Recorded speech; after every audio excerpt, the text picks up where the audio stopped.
हाथ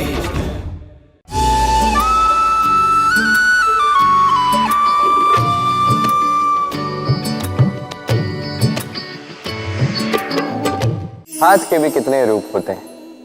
कुछ स्नेह के नाते आपसे मिलते हैं तो कुछ प्रहार बनकर आप पर गरजते हैं, कुछ मित्रता के नाते आपके ओर बढ़ते हैं तो कुछ शत्रुता में आपको खींच ले जाते हैं।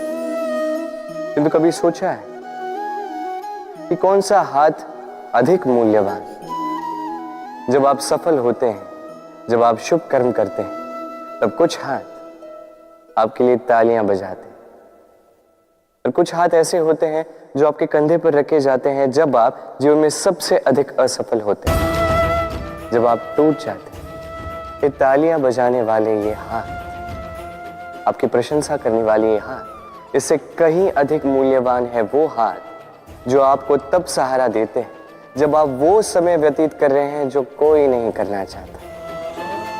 ये आपका संबल बनते हैं और यही संबल है जो जीवन को जीने का आधार आपको देता है। तो एक दूसरे का संबल बनकर रहिएगा, जीवन में सदैव सुख पाएंगे। मनुष्य, प्रत्येक मनुष्य किसी से प्रेम करता है, किसी से घृणा, किसी का आदर करता है तो किसी का तिरस्कार करता है। मनुष्य कुछ भी हो सकता है, स्वस्थ हो सकता है, रोगी हो सकता है, धनी हो सकता है, निर्धनी हो सकता है, मित्र हो सकता है, शत्रु भी हो सकता है। यदि कुछ नहीं हो सकता तो अस्पर्श, छुआछूत ईश्वर की दृष्टि में सबसे बड़ा पाप है।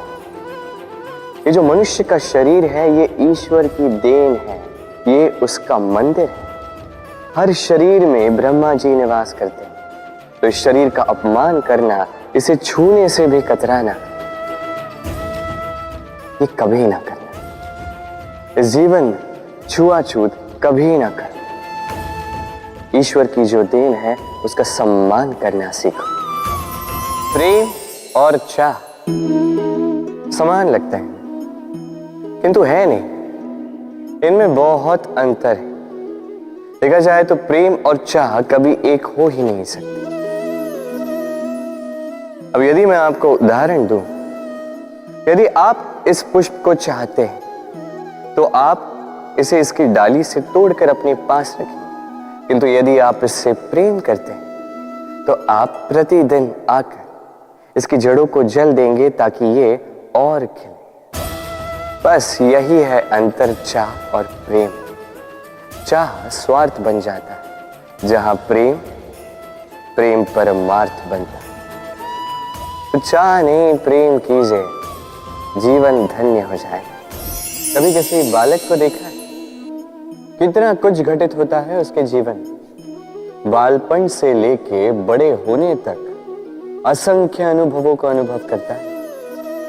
कभी गिरता है, कभी चोट खाता है, कभी सीखता है, कभी पीड़ा सहता है तो कभी आनंद के क्षण जीता है।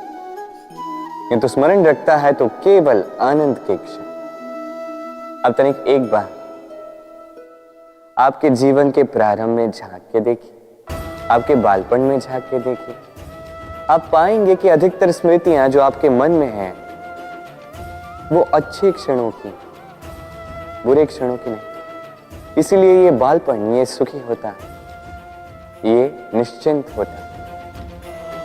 इसलिए आज भी न जाने आप कितने भी बड़े क्यों ना हो जाए, बुरी स्मृतियों को, बुरी यादों को भुलाने का प्रयास कीजिए।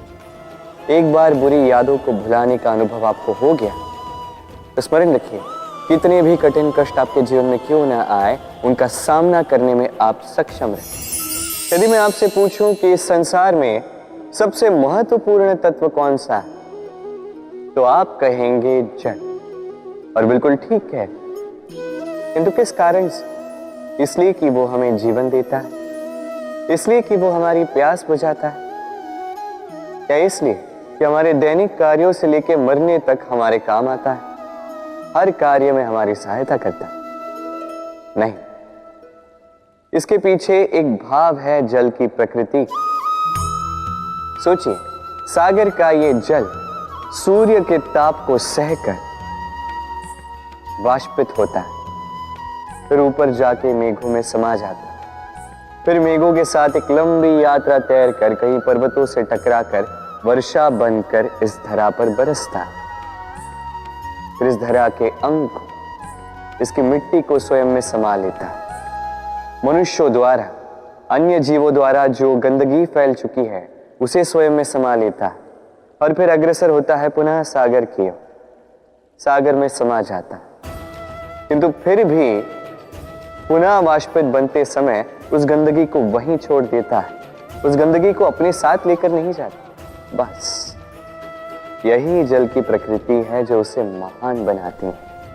आप भी अपने जीवन में अपना कर्म कीजिए, महान कर्म कीजिए, पुरुषार्थ कीजिए, किंतु पुरुषार्थ के साथ जो अहम आता है उसे अपने साथ उठने ना दें, उससे परे उठें। आप स्वयं को जल की ही भांति हल्का पाएंगे। चिंता, सभी कहते हैं चिंता नहीं करनी चाहिए, किंतु चिंता सभी करते हैं। जो वृद्ध व्यक्ति होता है वो अपने अतीत की आज से तुलना करके चिंतित रहता है। जो युवक होता है वो भविष्य के विषय में सोचता है, अपने लक्ष्य को कैसे प्राप्त किया जाए इस विचार में चिंतित रहता है। एक बालक ही है जिसे ना भविष्य की चिंता है, ना भूतकाल का दुख है। और ऐसा क्यों? क्योंकि वो केवल वर्तमान में जीता और इसलिए वो सबसे अधिक सुखी है। स्मरण रखिएगा, यदि आप अपने आज पे काम करते हैं, उसमें जीते हैं, उसे ठीक करते हैं, उसे और अच्छा बनाते हैं, तो आपका भूतकाल भी और आपका भविष्य भी अपने आप ठीक हो जाएंगे। इस संसार में जो भी व्यक्ति आता है कुछ न कुछ सीखता है। अब उसके पीछे होता है उसके गुरु का। अब ये गुरु को ये निर्धारित हम करते हैं। कदाचित वो हमारे माता पिता हो सकते हैं, कदाचित मित्र हो सकते हैं, भाई हो सकते हैं, आदर्श हो सकते हैं, कदाचित गुरुकुल में सिखाने वाले गुरु भी हो सकते हैं। अब संसार की कुछ बातें ऐसी जो संसार का कोई गुरु नहीं सिखा सकता, वो आपको समय सिखा जाता है। क्योंकि संसार में समय से बड़ा गुरु और कोई नहीं। अब समय में और गुरु में एक समानता है और एक अंतर है। समानता ये कि समय और गुरु दोनों आपको सिखाते हैं। अंतर ये कि गुरु पहले आपको सिखाता है, फिर आपकी परीक्षा लेता है। समय पहले आपकी परीक्षा लेता है, फिर आपको सिखाता है।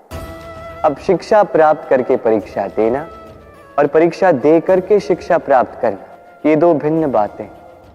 और सदैव स्मरण रखिए, इस समय से आपको जो भी सीख मिलती है उसे सदैव अपने पास संभाल कर रखिए, क्योंकि समय से बड़ा, समय से मूल्यवान, समय से अधिक आधुनिक और कोई गुरु नहीं ना। कितनी साधारण सी बात है। हर एक मनुष्य जो जन्म लेता है उसे एक नाम मिलता है, जो उसे दिया जाता है या तो उसके माता पिता द्वारा, या तो उसके गुरु द्वारा, या किसी संबंधी द्वारा, या किसी प्रियजन द्वारा। इसी नाम के साथ वो पलता है, बढ़ता है। परंतु क्या यही नाम है? क्या यही सब कुछ है? कदापि नहीं। एक नाम वो है जो आपको जन्म से मिलता है, जिसे आप कर्म तक ले जाते हैं, और एक नाम वो जो आप अपने कर्म से अर्जित करते हैं, और इसी कारण से आप जन्मों जन्मों तक जाने जाते हैं। आपका वास्तविक नाम वो नहीं जो आपको जन्म से मिला है। आपका वास्तविक नाम वो है जो आपने अपने कर्म से कमाया है, क्योंकि इस कमाई के पीछे अनंत प्रयास छिपे होते हैं, अनेक परिश्रम छिपे होते हैं। किंतु यदि आप चाहते ही हैं कि लोग आपके नाम को स्मरण रखें, तो आपको कर्म के मार्ग पर अग्रसर होना ही होगा। शुभ कर्म करने होंगे, निरंतर प्रयास करने होंगे, महान कर्म करने होंगे, और विश्वास कीजिए आपको एक महान नाम का ये फल अवश्य मिलेगा।